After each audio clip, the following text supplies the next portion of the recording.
Hello everybody, Timothy Bailey with Project Learn and our video for today. Today we are going to do some pronunciation practice. We're going to be breaking words down to figure out how to better or correctly pronounce words. A few tips before we begin. One is you should know how to break down words into syllables. This includes things like prefixes and suffixes, the groups of letters at the beginning of a word and the end of a word. Number two, you should learn where the primary stress of a word is. Some bad news for number two, there are rules that you can do, and I'll talk a little bit about those. But in general, the best way to do number two is by using English. By listening to people speaking English, particularly fluent English speakers, by listening to the spoken files on a dictionary, right? This is the best way to do this because there are a lot of rules and you're not going to memorize all of them. Number three, you should know the target pronunciation. So again, using an online dictionary or an app and listening to a pronunciation, also by watching and listening to a fluent English speaker. So let's go ahead and start. Here are the words that we're going to look at today. There are 6 of them. I'm going to say them. I want you to watch me as I'm speaking. Watch my mouth. I am going to mute the computer so you will not hear me. I will say each one twice. Okay? So hopefully you can see me nice and clear. Number 1, mid. Number 2, alternative. Number 3, inclined. Number 4, seems. Number 5, dutifully. And number 6, resonate. Okay, so hopefully as you were listening or watching, not listening this time, you could watch and see my mouth. One of the difficulties for people when they're learning a new language is your language, your primary language, your mouth might not move in the same way as your new language requires it to. For example, in the Korean language, the mouth of a speaker doesn't move near as much as it does in English. For many English words, our mouth moves a lot and it moves in very big directions. Okay, so let's go ahead and start. We're looking at number 1, know how to break words down into syllables. Here's the first word. Okay. How many syllables do you think it are? Remember, syllables are groups of sound. What's important, right, is each syllable must have a vowel sound. A, E, I, O, U, and sometimes Y. Notice I said each syllable must have a vowel sound, not a vowel letter.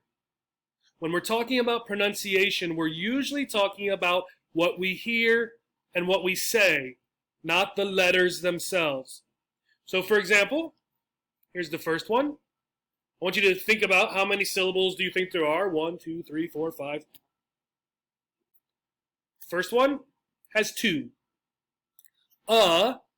Here, at the beginning of a word, is quite often by itself. Also notice in this one, the word mid, right? It's really another word by itself now, meaning middle or something like that, right? So, amid. What about this one? Look at it.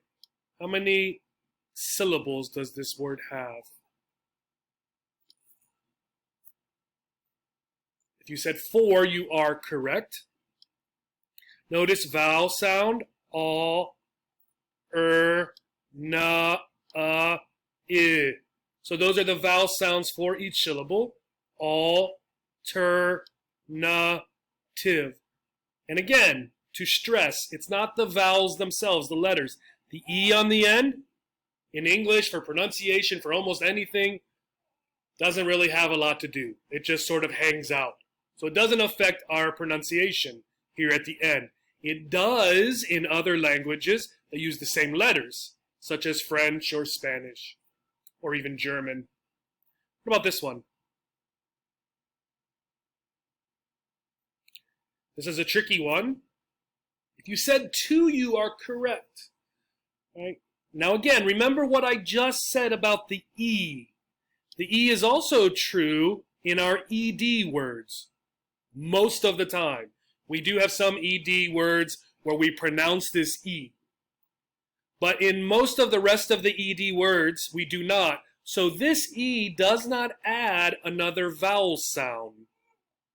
Inclined, inclined. It's as if there's no E there. Now the E does have an important job. It makes this I a long I, clind, I. If there wasn't an E, it'd be inclined. However, for pronunciation, it doesn't have anything to do for itself, right? Inclined. How about this one? Perhaps another tricky one. If you said one syllable, you are correct. Scenes. Scenes. Now the trick here is this E is doing the same thing as this E here. We don't say inclined, then it would be 3 syllables. And we don't say scenes, then it would be 2 syllables. So because the E's have no job for their own in pronunciation, this is only 2 and this is 1. Scenes. How about this one? Did you say 4? Right. Dutifully. Dutifully.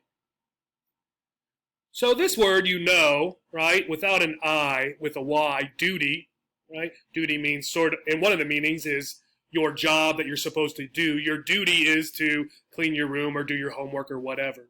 So duty. We know to. Here again, think about the vowel sounds. E, E. There's consonants in between. So you could guess this is going to be split. Full E here. And the more you do this, once you start seeing suffixes and how they operate, you can remember, well, I know the suffix fully has 2 syllables, just like the word by itself fully. So this must be 2 plus 2, so 4. Let's try one here. Did you say 3? Remember the E doesn't have anything to do by itself for pronunciation. Resonate. Resonate. So let's look at number 2. Learn where the primary stress of a word is. Again, this is partly practice, so we're going to go ahead and look at it. Amid. Amid. Second syllable. A lot of words that start with one syllable, that's the A, the stress goes on the second syllable. Across. Across. Alternative. Alternative. Alternative. Syllables that have sometimes 4 or 5 syllables, words that have sometimes 4 or 5 syllables, and end in this suffix, T-I-V-E, they get stressed on the second syllable. Another example, cooperative, cooperative, cooperative. Try another one. Inclined, inclined. Now the trick for this one, this is an adjective. Usually 2-syllable adjectives get stressed on the first syllable, such as pretty, pretty, pretty. However, there are exceptions, and this is one. Another exception, concise, concise. So while we have pretty, pretty, this is inclined, concise. Try another one, scenes. Well, this is a trick one. Single syllable words you can think of as having all stress or no stress. If they're a function word, a preposition, for example, or just an unimportant word really in the sentence, they usually don't have a stress. But if they're a function word, you might think of them as having all stress just because they're important. And these are words like nouns and verbs and adjectives and adverbs often. dutifully, dutifully, the first syllable. And again, 4-syllable words, possibly even 5 or more, that end in this suffix will get stressed on the first syllable, right? The first syllable. And here are a couple of examples. Fancifully, fancifully, faithfully, faithfully. Now the trick here is often a suffix won't get stressed. And often prefixes at the beginning don't get stressed. So you might guess when you're working on pronunciation that the stress is going to be in this part, fancy, or faith, or duty. Then the question is it the first or second of the original word, the root word? First or second? Or this is only one, right? So the stress would just be on this entire word. And a lot of the words that end with this suffix are just one word attached to fully. Even these are, even though they have I's instead of Y's. Dutifully, fancifully. That's really what they are. Resonate, resonate. 3-syllable words ending in this suffix, ate, are usually stressed on the first syllables. Here's another one. Legislate, legislate. First syllable. All right. I want to bring up the words here so that we can look at them. And this time I want you to listen and watch me as I say the words. And I'll just go through them. I'll say each one twice again. Amid, amid. This time I'll try to exaggerate, to overdo it. Amid, amid. Alternative, alternative. Inclined, inclined. Scenes, scenes. Dutifully, dutifully. Resonate, resonate.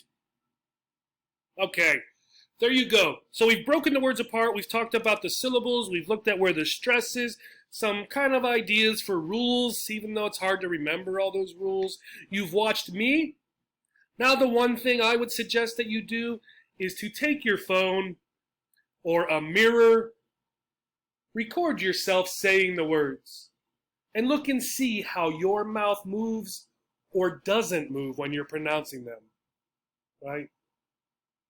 Is your mouth too closed? Does it open at the wrong time? If it does, you might want to continue working on the pronunciation for that word. Thank you, and have a great day.